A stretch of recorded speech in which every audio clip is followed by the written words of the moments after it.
السلام علیکم ورحمۃ اللہ وبرکاتہ ناظرین اردو کے اس ریڈنگ کلاس میں آپ لوگوں کا خوش آمدید اور خیر مقدم ناظرین. آج ہم اردو زبان کی پہلی کتاب کا لیکچر نمبر 28 پڑھیں گے، جس میں ہم موسم اور فصل کے بارے میں پڑھیں گے. چلیے شروع کرتے ہیں. اس سے پہلے کہ جو نیو ویورس اس چینل پہ آئے ہیں ضرور اس چینل کو سبسکرائب کریں تاکہ آنے والی ویڈیو کا نوٹیفیکیشن آپ تک آسانی کے ساتھ پہنچ سکے. چلیے ناظرین، پچھلی ویڈیو کی طرح اس ویڈیو میں ایک لائن کو ہم دوبارہ ریپیٹ کر رہے ہیں کہ جن لوگوں کا پچھلا لیکچر چھوٹ گیا ہے کسی کارنوش، وہ اپنے چھوٹے ہوئے لیکچر کو کور کر کے ہی اس لیکچر پہ انٹر کریں، کیونکہ آپ ڈائریکٹ اس لیکچر پہ انٹر کریے گا تو آپ کو سمجھنے میں دقت کا سامنا کرنا پڑ سکتا ہے.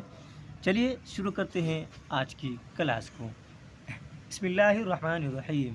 موسم اور فصلیں. موسم اور فصلیں. موسم اور فصلیں. پچھلے سبقوں میں تم پڑھ چکے ہو. پچھلے سبقوں میں تم پڑھ چکے ہو. پچھلے سبقوں میں تم پڑھ چکے ہو.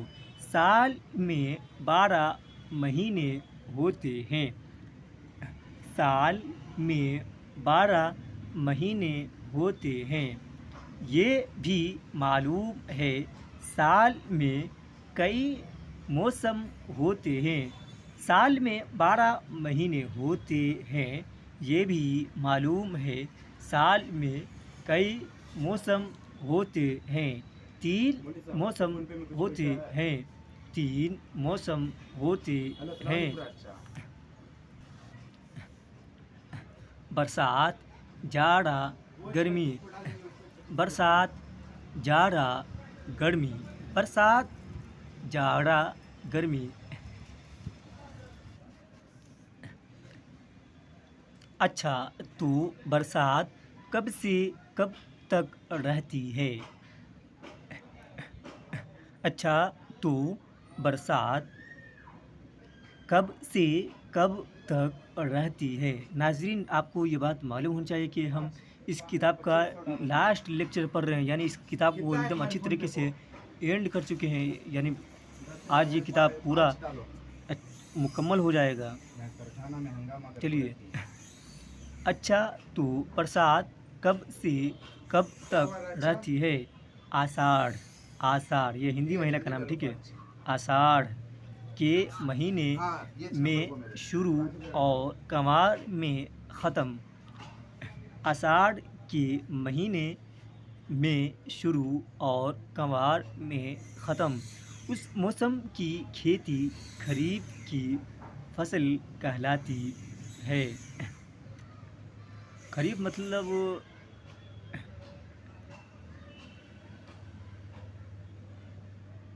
مونگ، جس کو ہم بولتے ہیں، آپ لوگ جانتے ہوں گے، اسی کو بولتے ہیں. اس موسم کی کھیتی خریف کی فصل کہلاتی ہے. اور جو چیز اس فصل میں بوئی جاتی ہے اس کو خریف کی جنس کہتے ہیں. اور جو چیز اس فصل میں بوئی جاتی ہے اس کو خریف کی جنس کہتے ہیں. برسات کے ختم ہوتے ہی جاڑا شروع ہوتا ہے. برسات کے ختم ہوتے ہی جاڑا شروع ہوتا ہے. کارتک سے ماگھ تک رہتا ہے. برسات کے ختم ہوتے ہی جاڑا شروع ہوتا ہے.